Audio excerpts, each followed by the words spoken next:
के सिलसिले में आना हो रहा था, लेकिन जब जोगिंदरनगर पहुंचा तो सूचना प्राप्त हुई तो हमने अपने कार्यक्रम, पारिवारिक कार्यक्रम एक तरह के थे, तो उन कार्यक्रमों का हम सभी कार्यक्रमों को स्थगित कर दिया है।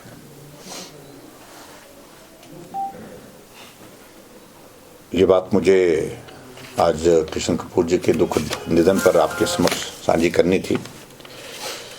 इसके साथ मित्रों एक बात मैं और जरूर कहना चाहता हूँ। आज केंद्रीय बजट प्रस्तुत हुआ है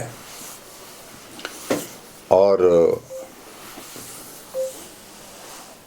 सबसे पहले मैं आदरणीय प्रधानमंत्री नरेंद्र मोदी जी को, केंद्रीय वित्त मंत्री निर्मला सीतारमण जी को बहुत बहुत बधाई देता हूँ। जो बजट अब की बार उन्होंने प्रस्तुत किया है वो हर वर्ग के लिए, चाहे वो किसान है, चाहे वो बागवान है, चाहे वो नौजवान है, चाहे वो कर्मचारी है और चाहे वो उद्योगपति है, हर क्षेत्र में काम करने वाले हर व्यक्ति को बहुत बड़ी राहत, मदद इस बजट के माध्यम से होने वाली है। और इसके लिए मैं बधाई देता हूं निर्मला सीतारमण जी को, जो हमारी केंद्रीय वित्त मंत्री हैं। और सबसे बड़ी बात तो मुझे आज के इस बजट से संबंधित जो है वो ये कहनी है कि जो मध्यम वर्गीय परिवार के लोग, जो इनकम टैक्स के जो स्लैब में जो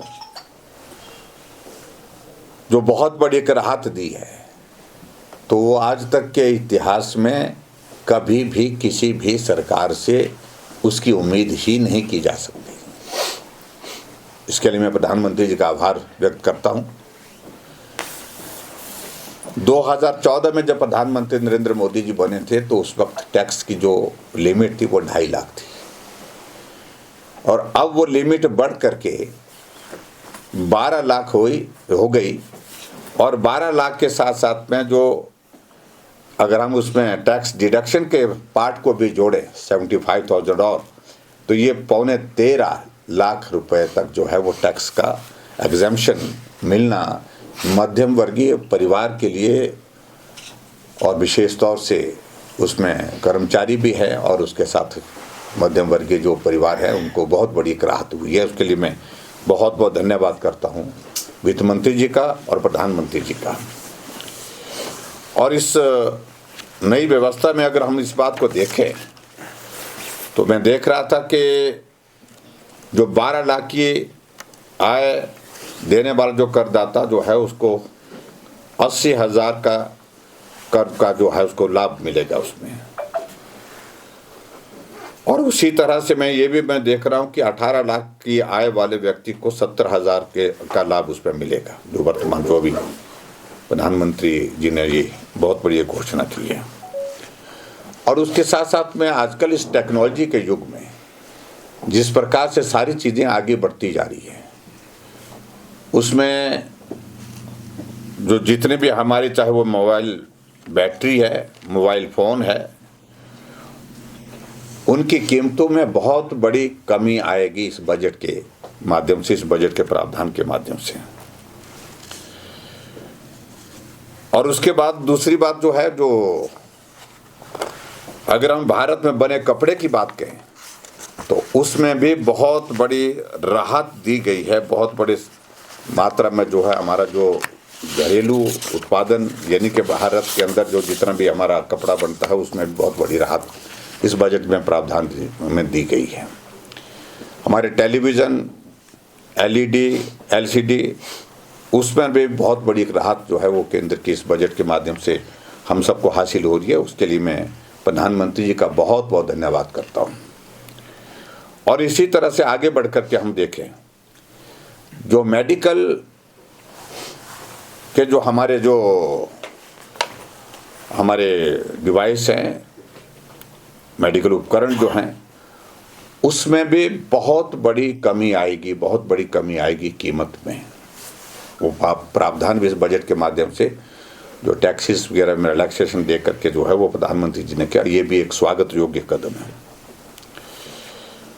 और सबसे बड़ी बात तो मैं ये कहूँगा कि स्वास्थ्य के क्षेत्र में जो ऐसी बीमारी, जो लाइलाज बीमारी जिसको अभी तक कहा जाता है, लाइलाज बस तो इलाज है लेकिन फिर भी उसके बावजूद कैंसर की बीमारी के लिए जो है वो उस पर ज़्यादा फोकस करते हुए कैंसर की 36 दवाइयों को कस्टम ड्यूटी फ्री किया गया है। ये बहुत बड़ा कदम है, मैं समझता हूँ उस दृष्टि से कैंसर के रोगियों को बहुत बड़ी राहत होगी, उनके परिवारजनों को बहुत बड़ी राहत होगी। और उसी तरह से इसी बात को और भी सप्लीमेंट करते हुए कि पूरे देश भर में हर जिले में अगले 3 वर्षों में कैंसर हॉस्पिटल खोले जाएंगे। ये भी प्रधानमंत्री जी ने और हमारे वित्त मंत्री जी ने आज इस बजट के माध्यम से स्पष्ट कर दिया। और इसी तरह से और भी जो हमारी लाइफ सेविंग ड्रग्स हैं उसमें जो है उसमें कस्टम ड्यूटी को घटा करके 5% कर दी गई, जिसमें 6 ऐसी ड्रग्स हैं जिसमें बहुत बड़ी राहत जो है वो गरीब लोगों को मिलेगी, जिसमें अलग अलग उसमें डिटेल्स उसमें आएंगी। और लाइफ सेविंग ड्रग्स का मतलब है तो आप सीधा इस बात को समझ सकते हैं कि इस तरह की दवाइयाँ जो बहुत ऐसे, चाहे हार्ट अटैक है, चाहे वो ब्रेन हेमरेज का केस है, चाहे उस तरह से उस वक्त जिस प्रकार से आदमी की ज़िंदगी को बचाने के लिए एक तरह का एक बहुत बड़ा उसमें मदद का रास्ता उसमें निकाला गया है।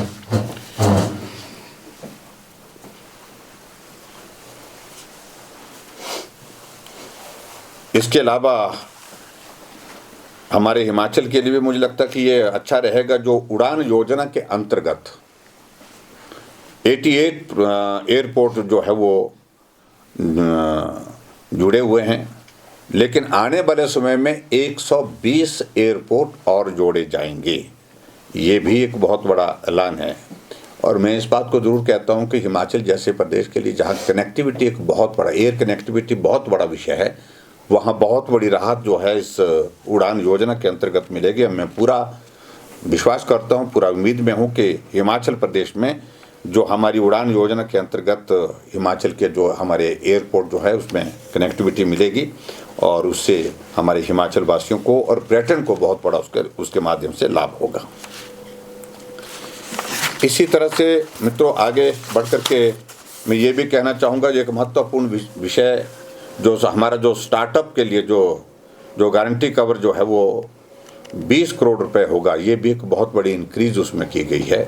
तो बहुत सारे ऐसे जो हमारे नौजवान हैं, बहुत सारे ऐसे लोग जो है वो स्टार्टअप के माध्यम से अपना काम शुरू करना चाहते हैं और जो क्रेडिट गारंटी का जो कवर जो है उसको 20 करोड़ करने के साथ जो है उन कंपनियों को बहुत बड़ा एक बहुत बड़ी राहत होगी। ये भी एक स्वागत योग्य कदम है, जिसके लिए मैं प्रधानमंत्री जी का और फाइनेंस मिनिस्टर का बहुत धन्यवाद करता हूँ।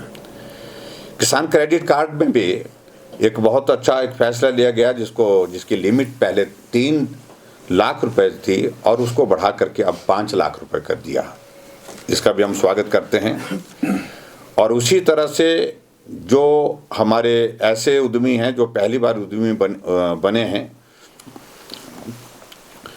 5 लाख अनुसूचित जाति और अनुसूचित जनजाति की महिला को जो है वो एक नई योजना की शुरुआत उनके लिए की जाएगी और उस योजना के तहत अगले 5 वर्ष के दौरान 2 करोड़ रुपए तक का ऋण उपलब्ध करवाया जाएगा। ये भी एक बहुत बड़ी, खास तौर से महिला उत्थान की दृष्टि से,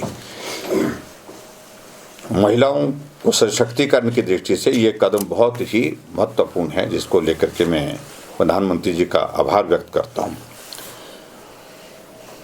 मेडिकल कॉलेज में 10,000 सीट बढ़ाई जाएंगी, ये भी एक फैसला, बहुत सराहनीय फैसला है। और हमारे डॉक्टर की जो शॉर्टेज पूरे देश भर में जो अनुभव की जाती है, महसूस की जाती है, मुझे लगता है कि उसके माध्यम से बहुत बड़ा एक लाभ रहेगा। और इसमें IIT की भी कैपेसिटी बढ़ाने का भी फैसला किया है, ये भी एक स्वागत योग्य फैसला है। और मैं इसके अलावा मैं ज़रूर कहना चाहूँगा कि जो एक योजना और